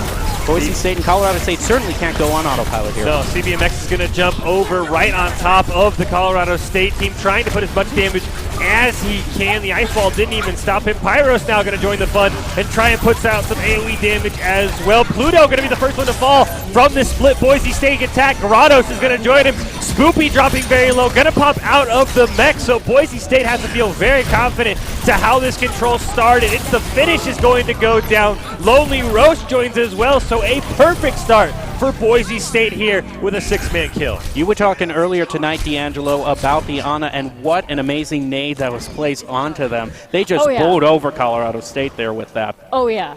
And that's the exact kind of stuff that, I've lived for in terms of Ana play. Because, an anti-nade, it's like Immortality Field. You can single-handedly win a push with, one good ability usage. And I think that's really cool. Spina pushes, the next one is coming out right here. The monkey goes right in, jumping toward Boise State. There is a minefield available. There's a lot available for Boise State, but right now, I don't know if they're going to use it. The Genji does pop his ult, but right now, it is just too much momentum on the side of Colorado State, taking the Genji down, followed by the Winston. They are able to take out Colorado State's Winston, but with Modern Frost being eliminated right after this is going to have to be a reset for Boise State. They were managing to get a little bit over 40% in that. So they got some mileage out of that, but now they need to take that point again. That was a great sleep. Oh my gosh, that was a fantastic deflect there by Pluto. I was going to say, I didn't see an Anna on the other team, but that was a fantastic deflect by Pluto. That's going to slow Boise State down, and it almost felt like maybe they saved their ultimates a bit too much when Colorado State pushed in. You might as well just throw them at the wall when you have sort of snowballed early. But now Boise State, they do have 3 of them available. It's just the sound barrier available for Dio on the other side. But Boise has to be very careful because a well-timed sound barrier that we've seen tonight from both teams can absorb a lot of ultimate damage. But we've also seen Modern Frost be able to get a well-placed bomb from Tracer, so it's going to see how this comes out. Right now, the beat is coming down from Lucio, as long as the nano boost as well. So Blue is going to be taken down first. Colorado State was able to start up. The bomb coming through from Lonely Rose, followed by the damage from the Genji, is going to take out Nerdy Bird, Honk Pyro, and CBMX. So another reset for Boise State. Unfortunately, they only have 2 ultimates left, and Colorado State is way ahead of them on the ult economy. Yep. It's going to be hard to turn this around. I think we can do it, but it is going to be hard to turn this around because they took advantage of the fact that not our entire comp was mobile, and so like they 6v1'd on our Ana, and then once we're down our Ana, that doesn't put the advantage in our favor. So they did a really good job of playing dive the way it's supposed to be. Yeah, taking out those squishy targets in the back. Right now, the minefield is going to take out the Genji early, but Blue and Nerdy Bird unfortunately picked off, and without the support, Boise State is going to fall again. Modern Frost just goes off the edge of the map. This is a reset for them, but they don't have that much time to do a full reset. Colorado State has over 90%. It is do or die right now. Boise State has to try to rush this. Yeah, Boise has to try and get on the point as soon as possible, and they only have the Dragon Strike available. We do see Pyros is up there. He is going to start out. Primal Rage is going to come out from Grados, though. So Boise State has their work cut out for him. Pyros, though, going to jump on the back line as we are seeing the Winston jump on Boise State's line. Pulse Bomb going to come out from Lonely Roast as well. Dragon Strike popped by Honk. The Broncos are trying to keep this alive. Grados is going to go down. Pluto is going to go down. Boise State able to turn that fight around. 4 other members go down for Colorado State, and it does look like Boise State is going to survive overtime and get the point back and start pushing themselves.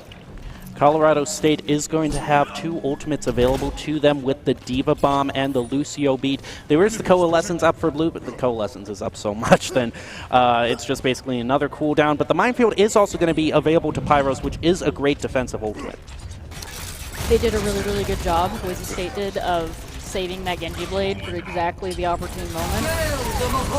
Right now, the Coalescence is coming out from Colorado State, but Blue answers that with his own Coalescence. Unfortunately, Modern Frost picked off right at the very beginning. The Lucio beat is going to give Colorado State some added survivability. The Minefield did come down from Pyros, but no one has fallen to that right now.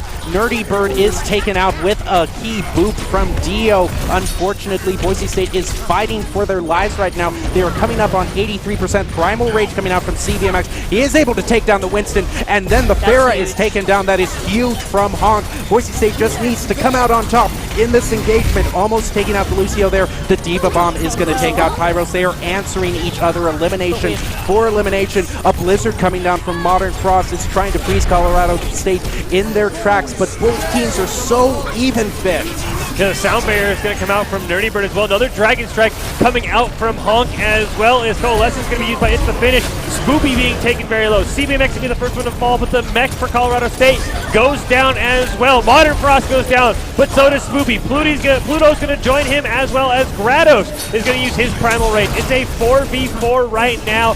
Both teams are basically just staggering respawns over and over.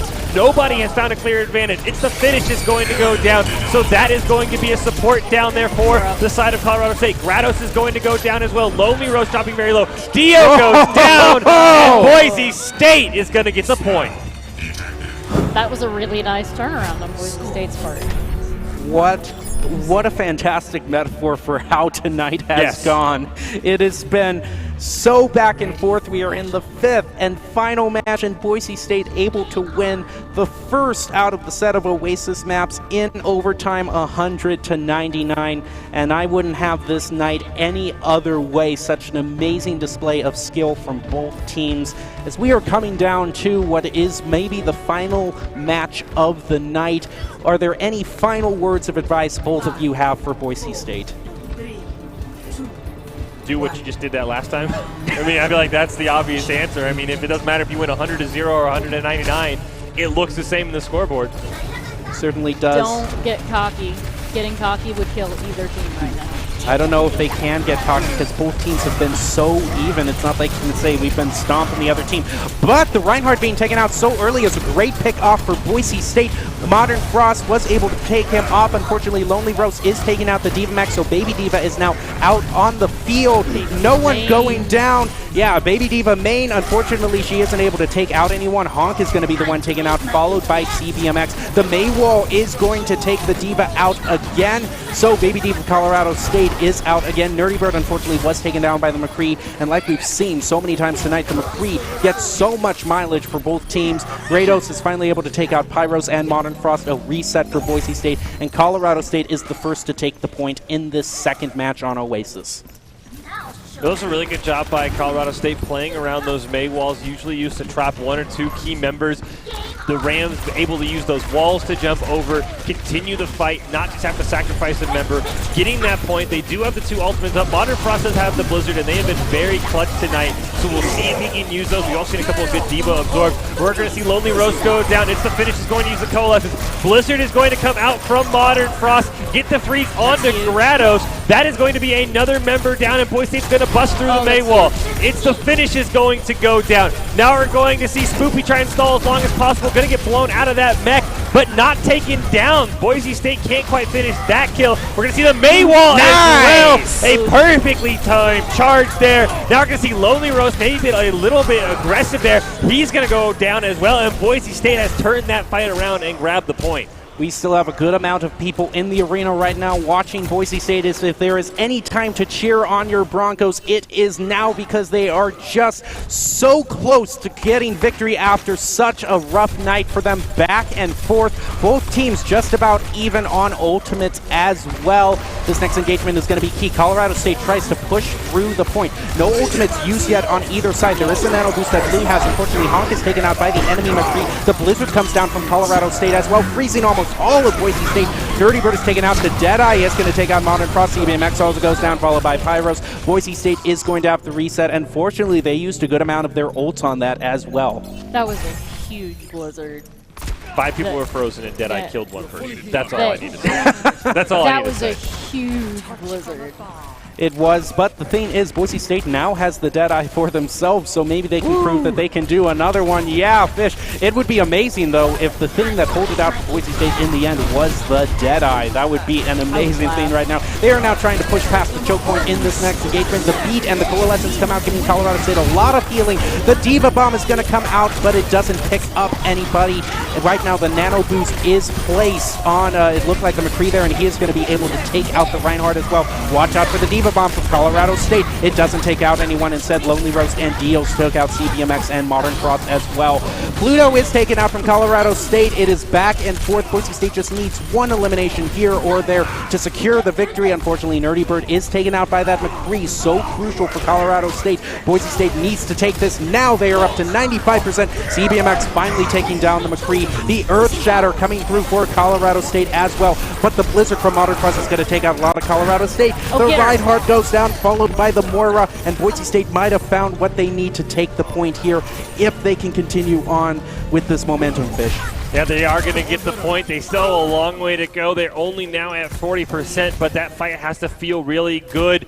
I think Honk switched off before using the Deadeye, so hot to both of you thinking that was going to clutch for Boise State. But they do have the Shatter, and there's nothing up for Colorado State, but there are a couple that are very close. There are a couple that are very close. We see the Nano Boost almost available for Boise State. Nerdy Bird also almost has the Amplification Matrix. Coalescence and Dead are almost for Colorado State now. And Fish, this is such a crucial engagement that's starting right here. Yeah, we're going to see the Anti-Amplification Matrix cut off perfectly by the main wall. It's the Finish is going to use that Coalescence. Nano Boost is going to come out as well. CBMX is going to use that Shatter. The Deadeye is going to come out. It's going to pick up just one for Modern Frost. Unfortunately, Honk and CBMX went down as well. Pyros is going to get frozen, still has that Diva Bomb, and he's going to use it to try and salvage this fight for Boise State. He's going to get taken down, I think, before the explosion went off, and that might spell doom for Boise State. They're into overtime, and what a fantastic stun by Lonely Rose that stopped them from getting to the point. You don't need Deadeye when you have a stun. Well, was there any other way it could go tonight? Fifth match. One win for each team on Oasis, as close as you can possibly get. Let's take another look at Galaga, though, as a quick break that I think we all desperately need here. High score, 45,630 points. Man, it's a blast from the past to see points, actually, in one of the games that we're playing, let alone thousands and thousands of points. That's the kind of scores I love to see, the pinball scoring. You press one button, you get 10 million points. I love seeing all those zeros. I am just going, it has been such a long night. I need something to take my mind off of the back and forth here. So just give me this moment. Fish is giving me all sorts of looks right now, shrugging his shoulders. 10 million points is a lot of points. That's just... Hey, there are pinball machines where you can score in the billions, okay? Too many zeros for me as we're going to start in here on the third match. This is very key for both teams here. Lonely Rose going to be the first one taken down by Boise State. CBMX is doing everything he can. He will get pinned, but he is able to get Grados with some help there, and Boise State actually going to turn that one around. Pluto's going to go down as well, so will Nerdy Bird. I don't think we could have asked for more of a back and forth fight. We're going to see a swap over onto the wrecking ball by Grados. He's been so good on Reinhardt, and Boise State, they're going to start with the point on this third match. So exciting. The first engagement coming out for Boise State. They are now on their way to 10%. A lot of the way to go. If they could get a key pick on Colorado State, that would be so crucial for them building up a lead. They were able to take a point early in the first match, but Colorado State answered them. It could go either way here. Colorado State looking to flank them on the left here. We see Modern Frost also going around there. The minefield is available for Boise State, so that can be great defensively. Up onto the second floor. Boise State is chasing after them. The Genji coming through, taking out the Moira and the McCree, followed by CBMX taking out the Grados. This is so amazing for Boise State. They are coming through at the last possible time that they could. This is to secure the win if they can keep it up. Spooky also going down along with the Genji. That is great for Boise State. Unfortunately, the Moira did take out the Genji as well, but overall, Boise State is sitting pretty halfway there. It's hard to contest the point when you get killed before you get to it. And when the other team has so many ultimates available. So I hope that we keep doing that. Hope that we can with the minefield coming down. Boise State is definitely going to hope to do that. Fish, this is such a crucial moment for Boise State. Yeah, Coalescence came out from its the finish, but it doesn't matter. It can't keep its team alive. Lonely Rose, Grados, and Spoopy all going to go down. Nerdy Bird and CBMX will fall in the process, but the Rams are back on their heels, and Boise State has more than enough ultimates to throw at the wall. Should we come down to a last fight, the Broncos are going to wipe them again. A reset comes out from Colorado State. That point is going to be up above 85% by the time the Rams get there. We are probably in tune for one more fight. One more fight, and Boise State has ultimates available to them. It goes above 90%. This could be the final fight of the night. Does Boise State have what they need after such a long match to pull it out for them? Right now we see both teams engaging.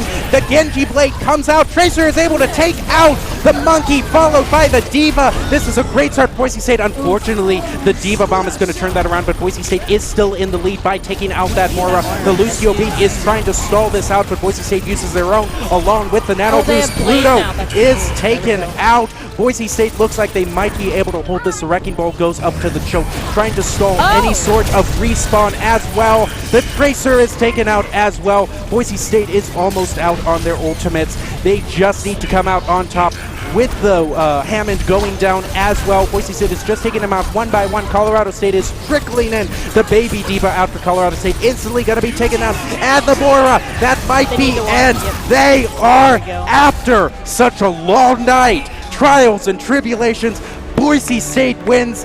Give it up for your Broncos. My voice gives out at the very last moment. Such an amazing night for the Broncos.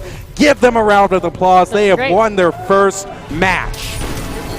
Yeah, that was really good here. I mean, this Blizzard was fantastic by Pluto. Yeah, I mean, that was really what turned that fight around for Colorado State. I thought they were going to lose on the second lap, but Pluto did a great job turning that around there. But good job, Boise State, eventually coming through. 5 matches. We rarely have ever seen a 5 match. It took us a draw to get here, but a great job getting the win for Boise State. Amazing, probably the closest match I have ever seen. It was so evenly matched. The Broncos can go home with their heads held high. They got off to a rough start, losing the first round, and then the second only managing to pull out a draw, but then coming back in a reverse sweep of sorts, I suppose, getting 3 of the final matches to take it home. What an amazing night. D'Angelo, Fish, are there any final thoughts about what can be said tonight? Such an exciting night. I mean, I think Boise State faced an opponent that is just as skilled as they were. It took every single ounce that Boise State had to get this victory, to come back on several matches. So I think this is hopefully a great indicator of how this season is going to go in the Mountain West. I think it's great because we very obviously improved from the first match to the last match, and I think that's exactly what matches should be trying to do. And that's like the entire point of our program. It's out learning, out prepping, and out planning so that later you can outplay. And I think that that really, really helped us out. I think that that mindset of like trying to learn from every encounter is what ultimately ended up winning this, because we didn't start off winning. Well, Doc giving a very crucial speech to the team right now after such an amazing performance from them. It looks like the Galaga high score has held up. Overall, a great night for the Broncos. Where they stand right now in League of Legends, they are 2-0 for the season. In Overwatch, they are up to a great start, 1-0. I'm not sure if we're going to have the post-game press conference because it has gone so long tonight, but we are going to see. But for now, though, it is going to be a time to, at least for the competition side, sign off. But before I want to do that, I want to say that tonight was a great night to show you the kind of action we have here at the Boise State Esports Twitch channel. And if you want to look back at past broadcasts and follow everything we do, there is nothing better than to subscribe to this channel. You can get a Twitch Prime subscription with any Amazon Prime subscription you have. We greatly appreciate every subscription we can get because they do fund scholarships. And as you can see from the players on the stage tonight, they are well-deserved scholarships at that. For the competition side, though, Boise State ending the night with 2 victories. This has been such an exciting night. We're going to have a lot more on Saturday, so be sure to tune in for that. For the competition on Friday night, though, this is your host, Jacob Jem Mountain Palmer, signing off. Have a good night.